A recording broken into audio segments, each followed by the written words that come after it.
My name is Rick, Education Coordinator at the Delta Cultural Center, and just want to welcome you all to a special presentation that we're going to be doing. It is going to be on African Americans in the Civil War and the importance that they played during the Civil War and even after the Civil War. And we're going to be doing this at Freedom Park. And Freedom Park today is a day use area. People can come here and take a short walk their dog. But not only that, but it also has a lot of other important historical significance to it. Today it interprets African American history from anywhere from early slavery area to the Civil War to even after the accomplishments that African Americans made after the Civil War itself. But there's also an important part that Freedom Park played during the Civil War itself. We're going to talk about that and about the important contributions that African Americans made during the Civil War. Come with me and we'll take a look and we'll show you some other things that Freedom Park has to interpret. What you're looking at here is the former site of a contraband camp. The African Americans came down here, came as far north as St. Francis County. They came down here and they were freed once they came down here to Helena. They originally were referred to as contraband or properties of the Union soldiers, but later, after the Emancipation Proclamation, this is referred to as a Freedmen's Camp. The contraband group that was here built Fort Curtis, and then they started in July of 1862. They finished, and it was dedicated in October 30th of 1862.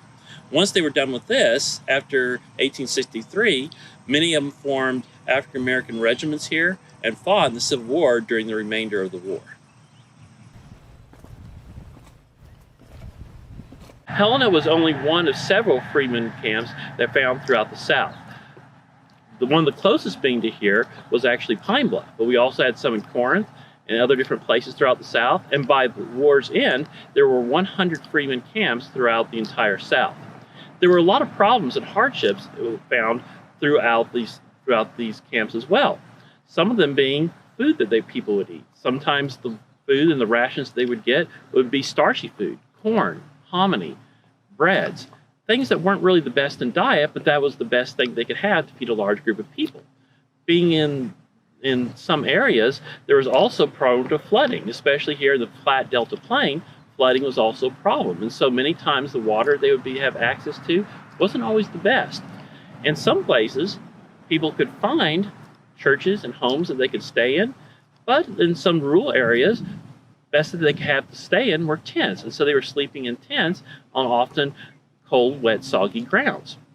However, there was also a lot of good things that came about as well. This was the first time these people had freedom. They had freedom to do what they wanted to do. They had freedom of religion as well.